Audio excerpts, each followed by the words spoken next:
Hi,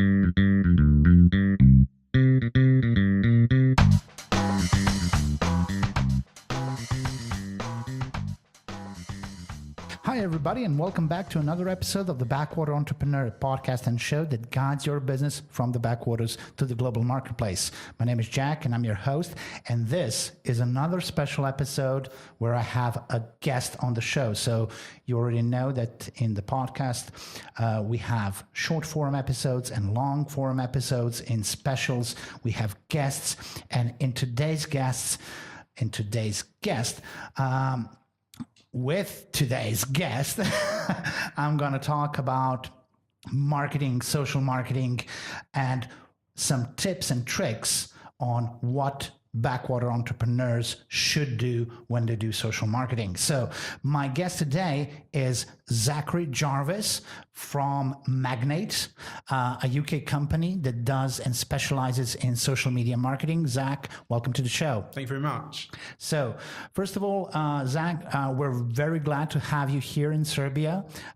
You've been here for a couple of days and you're planning to stay. So how do you like it so far? Yeah, it's interesting. So I started off in Budapest last weekend, crossed the border, and I'm here. Enjoying it. Fantastic. So can you tell for the public and the audience, so who is Zac Jarvis and what do you do at Magnate? Cool.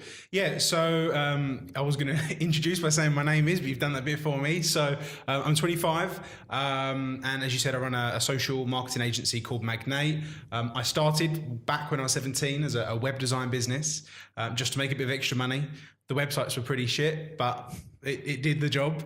And from there, it kind of changed into eventually an SEO business, and natural progression took it to a social media business about 3 years ago.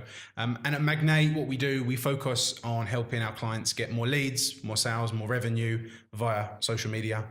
We found it to be the most effective platform right now in 2018. And that's our focus, making our clients the highest return. So basically in marketing, we have lots of different styles of marketing. Mm-hmm. So we have direct marketing, we have content marketing, we have social media marketing. So in layman's terms, so what is so specific about social media marketing? So basically, what is social media marketing? Is it only Facebook marketing? Is it only Instagram? Is it, what is considered? Sure, really good question, first of all. And I'm going to kind of preface it with a slight digression in as much as why as a company and why I also enjoy social media.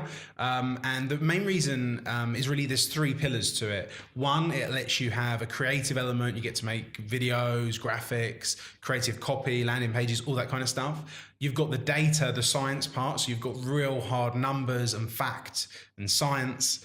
And then you've also got the financial side. So you have the impact of actually generating sales, generating revenue. So it kind of offers a really big mix of a lot of different things. In terms of what is social media, I think there's an old explanation and a new explanation. The old explanation is singular platforms like Facebook, like Instagram. For business to business, you've got LinkedIn, Twitter, Snapchat. But I think the new version or the new wording or phrasing is a little bit different to that, because if you look at new apps, and I'm trying to think of a good example. We'll say something like WhatsApp. Traditionally, that would have been a communication tool. You could say even something like Slack is a social media tool. And I guess what I'm trying to get at is that it's transcending into everything online. And I think social, if you look at social inherently, it's people communicating with people, and that's all the internet is. And in social media marketing, we often have the stigma of, the organic social media and communication and engagement on social media marketing, as well as the other forms. So ads, promotions, Facebook ads, Instagram ads, running LinkedIn ads, whatever it is. So when you advise clients to use social media marketing, is it a mix of those things, or are you focused, you should use social media marketing because you have to have a budget for social media marketing? Yeah, another really good question. And I think that what I always do when I first meet a client or introduce to a client or as someone that's onboarded is, for us, it's really important to know, first of all, where is their business? Where do they want to go? From there, we want to find out if they already have or help them develop an ideal customer. Once we know the ideal customer and what they want to sell to the ideal customer, we can advise which route is best to go, and be it organic, be it paid. Now, the reality is the best right now is Facebook and Instagram. It's the most predictable. It's the most scalable. It does cost money, but for what you get, it's just so cheap. Mm-hmm. And can you tell me, so amongst all of the social media, and this has been, I've talked about this with another guest on the podcast. So many people in the beginning of their business, in the beginning of their company, when they're producing content and getting on social media, think that they need to be everywhere or that they are nowhere in that sense. But when they decide to go into social media marketing, so we have to have Facebook, we have to have Instagram, we have to have Twitter, we have to have everything in that sense. So how do people need to decide which social media they need to be on? Sure. Really good question. So what most people do is they create content for the sake of creating content. And that's a big no-no, because then you start making a random video and it gets posted on all the platforms. And all that does is generate vanity metrics. So likes and reach, but stuff that doesn't translate into real world business, real world ROI. So kind of going back to what I said before, once you know who your ideal customer is, it's simply a case of looking, where do they spend their attention already? Are they spending their time on Twitter? Are they spending their time on Facebook? Are they spending their time on Instagram, LinkedIn, Snapchat, and so on? And it's literally a case of you just need to get their attention where they're already spending it. Mm-hmm. Okay. So what are the most important things to think about in social media? So you mentioned personas and developing the content for the specific setup on social media, and how do we present ourselves on social media? Is that the most important thing, or are there anything else? Sure. So I guess that comes down to business objective. So most of the time I'd say start with the end in mind, and it typically falls into one of three categories or a mix, and it's generally leads, sales, and awareness. Once you actually know what it is you're trying to achieve, you can reverse engineer. So for example, if it's solely awareness you're going for, you can create more light-hearted, generic content, spend a little bit of budget and just get some reach. If it's leads that you need, then you need to start creating specific website, landing pages. You need to build a more cohesive strategy that's going to be testing a lot more different things. And then when it comes to sales, i.e. you're selling a product online, at that point you need to start implementing more advanced tools. Facebook Pixel, for example, offers some really, really in-depth actionable data in the analytics tab. We find it in many instances better than Google Analytics. So there's also a lot of stuff that is free. But yeah. Mm-hmm. Cool. So you mentioned strategies right now. The most important thing, which most people don't know, is kind of before you start doing anything in marketing, so whether it's social media, whether it's marketing, is to develop a strategy. So what are your kind of key insights into what should be a business strategy and what goes into creating a business strategy that is successful for a business? So what do people running businesses or running marketing need to think about when creating a strategy? Sure. So with that, it ties in with the starting with the end in mind. And what the end in mind is, when you're looking at revenue, it comes down to two things. And a lot of businesses, I'm so surprised, some big businesses that we work with, don't know it. And you really need two numbers. You need to know, what's the lifetime value of your customer? How much are they going to be worth to you over a year, 2 years, 3 years, 4 years, 5 years? Who are they going to refer to? Who are they going to recommend? There was a book I was reading recently about restaurant marketing, and how one amazing customer over their lifespan is actually worth £100,000 plus because of all of the snowball referrals, recommendations. It made a lot of sense. So once you know the lifetime value of a customer, you need to know what your acquisition cost is. So how much are you prepared to pay to get that customer? Now, not all customers are created equal. There might be some customers who are worth a lot more money to you, so you should pay a lot more money to acquire them. If you've got a customer that just about breaks even, you might not even want to get that customer at all. So for me, it's about developing, and sometimes that could be market research. Sometimes businesses have actionable data. Sometimes you do have to kind of guesstimate, which is more frustrating, but you just bake that into the process. And once you know those numbers, you can start to do specific research. So for example, if you know you want to add X amount of revenue in a 12-month window, you know how many customers you need to get that. You have a good idea on how much it's going to cost to get those customers. You then can start going a bit more specific. You start thinking, okay, who is it that's going to buy this product? You get inside their head. What things make them tick? What things make them laugh? What things make them cry? And you can start to then build out content that resonates with them, that relates to them, that gets buy-in to your business more than just here's a product, buy it. And when you connect those things together, that really is all you need as an initial strategy. Mm-hmm. And from this answer, kind of two questions arise. One is, when you talk about creating content for a specific type of customer in order to acquire them, you don't immediately think about sales, or a salesy ad. When we often talk about content marketing and developing content just that gives value in today's world, because that's what people are looking for, that will resonate with them. And then, they'll think about you and come to you because they want to come to you, not just because, here's, you buy two or buy one, get one free or something like that. So what type of content does it go into creating for the ideal customer? And the second question is, you mentioned now the ideal customer and before a buyer persona. And there has been a lot of talk about creating buyer personas.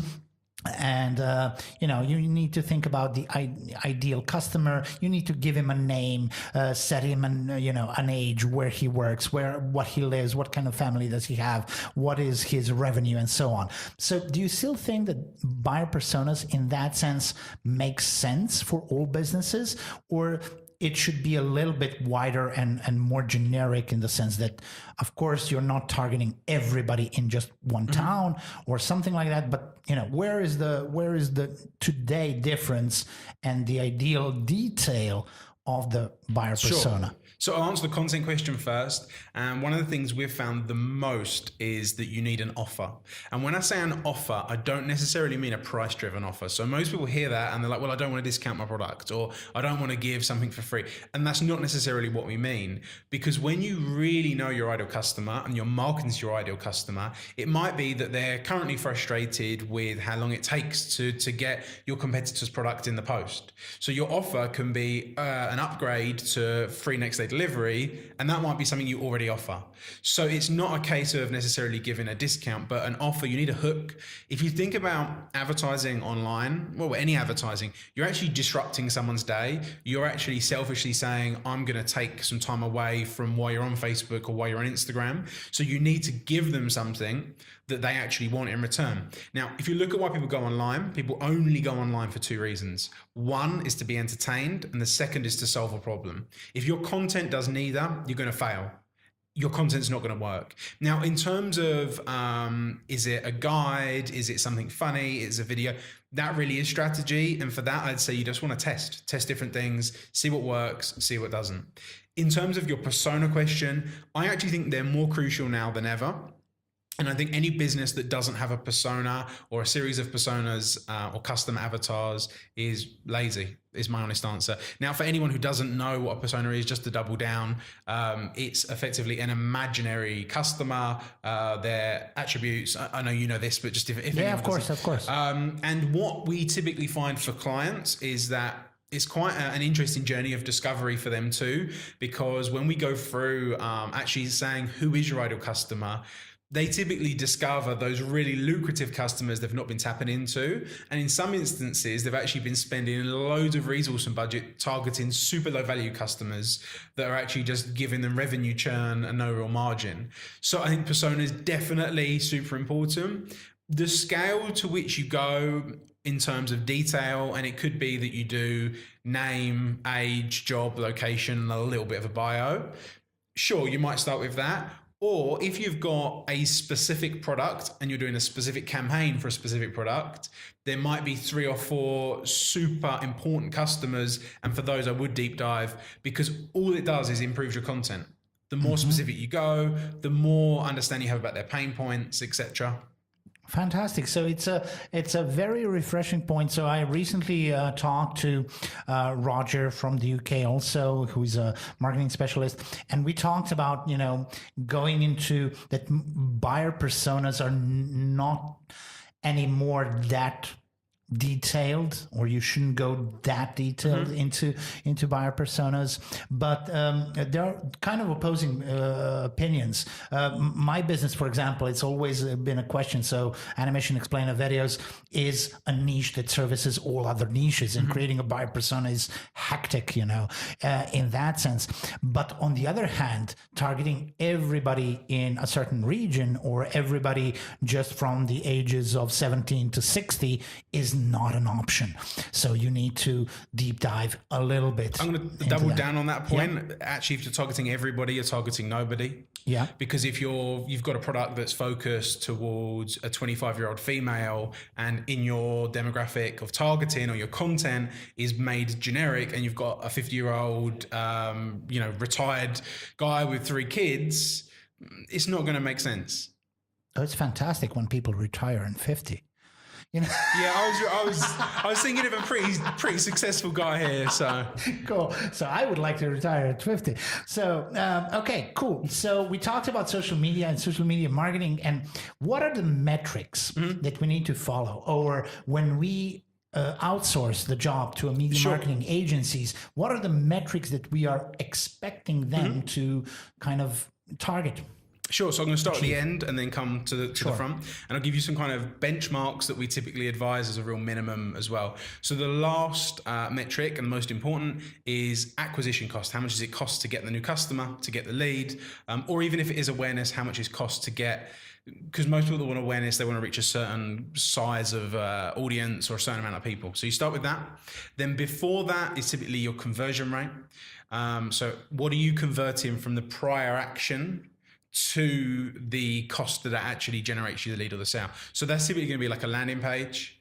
So it would be how many people have landed on a specific web page, or a specific offer, or a specific service, how many people have converted, and how much does that cost on average. So those are the end stats. The stats that sit in the middle are stuff like CPM. So how much does it cost to get that per 1,000 impressions? If you're spending more than about £10 on that, in the UK, that would work out to, I'm trying to do it on the fly, about 3,500 dinner, I think. Yeah.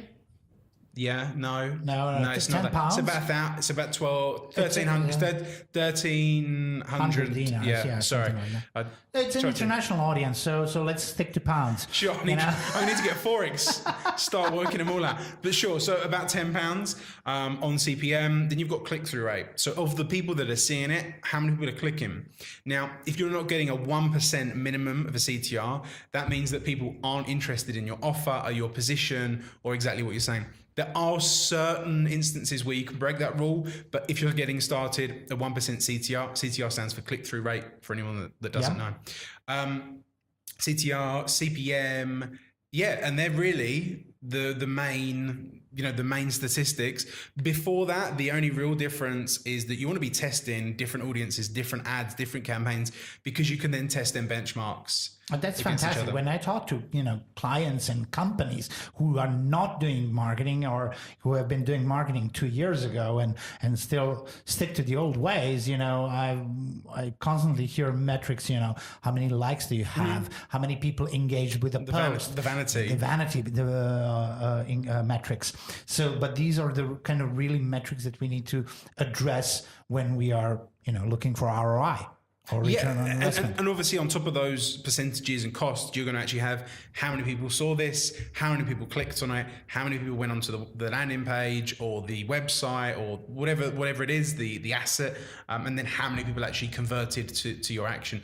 The addition to that is that a lot of the time you're going to have retargeting. So when someone's visited but hasn't converted, then you'll have a different strategy. But it's all similar in terms of the costs and the layout. Can you comment on those kind of metrics or usual marketing practices that people always refer to when you're doing social media marketing? And you should not always sell in every post, but at some point you need to have an ask. You need to have, like Gary Vaynerchuk says, jab, jab, jab, then hook in that sense. So how much do people need to think about, giving value and content marketing versus actually call for a sale. So now buy from me. So I think when you look at, there's a couple of different things with that. You can look at a journey, and it could be that you do a video that's value add, and then you retarget. So if someone watches 3 minutes of video content, then you'll give them an offer for, say, a consultation if you're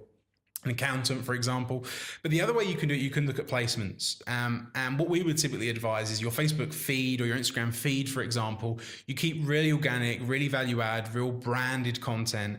And then you use dark posts. So the ads that only people that you target see, that's where we'd put the offers typically in, or the sale or the hook.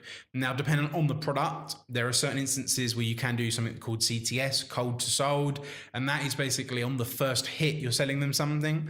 And that only really works if you've got a really strong, irresistible offer. So it's typically gonna be something for free, or something that they really need, or something that's quick. However, if you've got a high value product, you're trying to sell a supercar or a holiday or a house or even, expensive fashion items, you typically need to, make a trailer or get them interested before you go for the sale. And a lot of small businesses, they just want to make money. So they put one ad up, throw a bit of money on it. They didn't really take into account what that person was doing on the internet. They don't want to be disturbed. And then they're like, social media doesn't work. It was a waste of money. And a lot of people, most people I actually speak to, utilize it as a cost, whereas they should be using it as an investment that actually makes them money. And another thing I'm usually seeing with businesses is they're focused on sales. And a lot of businesses want to automate everything. I recently spoke to a former partner I was doing in a previous company, and he wants to automate everything until he gets to a sale. He doesn't even want to talk to anybody. Just, click, click, click, click, sell, and just get a notification of the sale. And what people don't usually pay too much attention to is really the lead acquisition, lead generation, gathering leads and nurturing them in that sense. And a lot of clients who do high value items, production items, need to basically first do their conversion is a phone call, a consultation call, or some sort of an inquiry on email. And for that, so again, two questions. So what would be your, advice for a, kind of a funnel, lead funnel in that sense? And what would be your advice for best version of lead generation? Okay. So the main thing I'd actually say, just to preface that again, is that most people that get into business to do something they love or they're passionate about, or they have an opportunity or they see an opportunity. Most people aren't in business to market themselves, and sales and revenue typically comes second. So it's completely understandable. You mean most successful businesses? Because I know a lot of businesses that are in business just to make a profit. And how good are they? Well, I said a lot of successful businesses are what you said. Sure. These are not that successful. They are very short-lived and they make a lot of mistakes. But there are too many businesses nowadays in business just to make money. Yeah, no, and I'm not disagreeing with that. But if you want to automate and you want to get to that level, then you need to have an edge. Yeah. You need to be really fucking good. Yeah, and if you're just in business to make money, you're typically not going to be striving towards something bigger, which is typically what it needs to get people to buy in to the vision and to the mission and to your content. Because I do feel that online, especially more so now, the authenticity does show. And just as importantly, if someone's trying to do something scammier or grey area, consumers are getting more and more intelligent and more informed. So it's actually becoming harder. So there's some benefits there. To answer your question in terms of the funnel, what are we talking, B2B, B2C? Let's say B2B. Okay, B2B. One, if you're, give me a bit of an insight. What kind of industry, just so I can. Let's say most of our audience are probably IT industry. Okay, cool. So first of all, look at again your ideal customer. What's the biggest problem that they have? What's the biggest solution that you can actually help them with what you do? And then make content that surrounds that, that's really high value. It could be a guide, it could be a video, it could be a webinar, ebook, whatever it is. I then make ads which literally directly tie into their pain points. So, we know you're frustrated with XYZ. So what we've done is we've made a completely free guide. Don't worry, there's no sale, there's no obligation, etc. Click here. So that's one part of the ad. Then they get the free asset. And only at the end do you say, if you're interested in us helping you out with this, we'd love for you to book a free strategy call or call us, or here's a coupon if it's a SaaS business. And so that's really, and I know that sounds basic, but it's more the detail of knowing your ideal customer, knowing your frustrations, just reverse engineering what your product solves, creating content out of that, and then driving traffic via ads. And on the back end, so it's almost at the very end is where you ask for the, can we have a call, or, let's say it's the next step. And that part you can automate. And once you've got that tested, refined and locked in, that can become like a tap. You just turn it on, you get more leads, you know how much it costs, becomes predictable. And people nowadays running businesses rarely assume or they're afraid to give free stuff, free advice, free basically value content, because they say if I'm doing this, people will do the stuff by themselves. So, for example, you're giving marketing advice, and people will do marketing by themselves, and they don't realize that people often in successful companies, in companies that have the money to spend, they don't want to do the stuff alone, so they want to give it to an expert.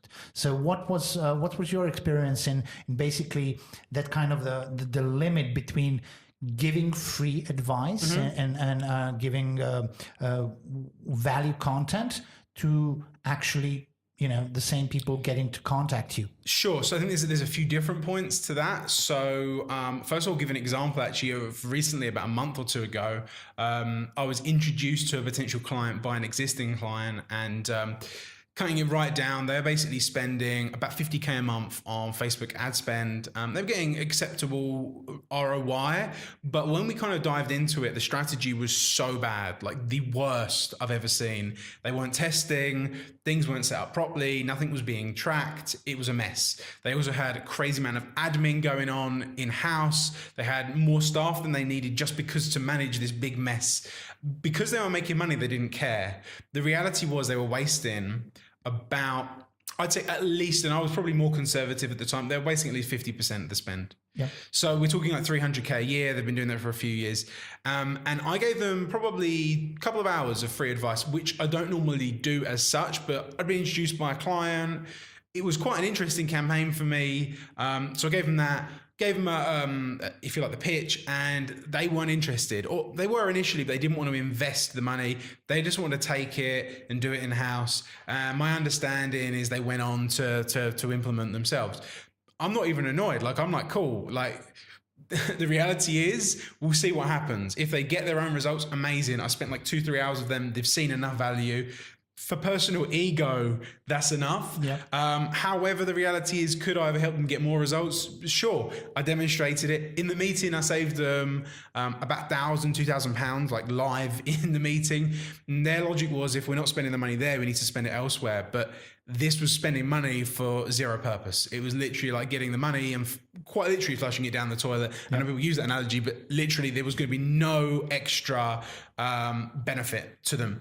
So for me, that wasn't annoying. That was like, cool, that's fine. And I think that most people need to tap into that, because what you find is the more advice you give away for free, magically you start to get more introductions and more referrals and more leads. And I was on a flight back from Ibiza, and I started speaking to someone about the business they work in, gave them some strategy advice, and literally as of last week, they introduced me to the director and they became a client.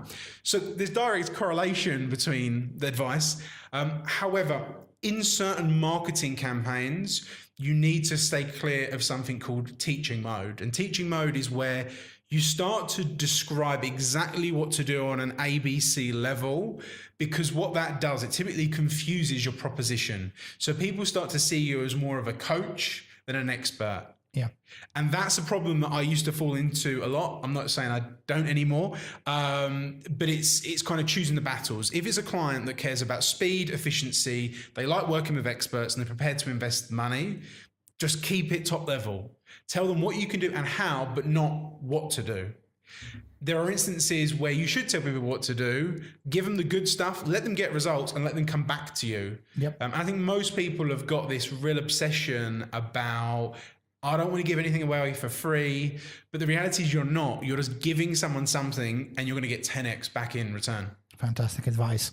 So this podcast is all about backwater entrepreneurs. And what it does is explain to every guest is basically everybody who targets the global marketplace usually isn't everywhere. And you target people who are not close to you. You target people outside your social networks. And if you're doing that, no matter where you are in the US, in the UK, in Africa, you're in some kind of a backwater. So what would be your advice, especially because this is social media marketing? And when we do social media marketing, for example, we're in Serbia, we have an international company, our primary clients are in the US because that's the value point, in the sense that they know this product, they need this product, like animation explainer videos, but they're not in my social circles, they're not in my social circles or my friends or the friends of my friends. What would be your best advice, not just for me but everybody else who is a backwater entrepreneur, in social media marketing? What are the first steps? And do we need to immediately spend loads of money, or how do we get to our target audience? Sure. So there's a couple of different answers. Typically, it's a pay for play game now. You're not going to get significant results without spending money. And what a lot of people do, they want to grow their business exponentially without spending a penny. You get someone that's opened a spreadsheet and they said in 3 hours time, I'm going to get an extra 450 clients. And it's like, well, unless you've got a proven market validated pitch, offer, funnel, strategy, etc., you're not going to do it. So kind of pulling that out into something more actionable than that. If you're B2B, there is a lot of stuff you can do on LinkedIn. That's free, easy to get leads. If you deploy value, you need to basically get people to know you, like you, trust you, build that relationship, and then go for the ask. And it's a bit laborious. It's a bit labor intensive. You do need to invest in it, but it will provide dividends. If you're in a different segment, we've tried things like personalized cold emails. So we've recorded like custom videos, sent them to clients, basically saying, this is how we can help, this is what we can improve. And that's got some really good results. We've got emails that have got like 80% open rate, 20-30% response rates. We've got some instances where we've actually had like 2-3% close rates just from these are cold emails. So there are things you can do, and we integrated that with a social strategy. So if they then went onto the website, we then retargeted them. The main thing I'd say is that if you're looking to double down on Facebook and Instagram, you do need a budget. If you need leads, you need a budget. If you're just going for awareness, cool, do YouTube, do Facebook, do Instagram. But if you actually want to grow revenue, you do need a budget, and you need to know those numbers. You need to know how much is a customer worth, how much you're prepared to pay to get them. Because then you can actually say, we want 3 new customers this month. To get them, we need 12 new leads. We're prepared to pay £100 a lead. We need £1,200 to spend to acquire those leads. And even if that turns out to be wrong after a month, because you started in the confines of a specific data set, numbers, an actual plan, you can say, oh, we need more, we need less, we need to tweak. But you start to become more intelligent in your decisions rather than just throwing shit at the wall. Yeah. Well, fantastic advice. I would close with this. Zac, thank you very much for being on the show. It was a pleasure. And I hope we'll see you again at some point. Thanks very much. Guys, this has been another episode of The Backwater Entrepreneur. As you know, you can watch this show on YouTube, you listen to it on SoundCloud, iTunes, we're on Anchor.fm, and through Anchor, we're on loads of different platforms for podcast. Check out our website, backwaterentrepreneur.com, and please do comment, write, or whatever it is, contact me on social media and let me know what you think, if you have a question, if you have a topic that we need to discuss, or if you have a certain person you would like to hear on the show, and I will try to get them on the show. So in all, I'll see you on the next episode of The Backwater Entrepreneur. Until then, bye-bye.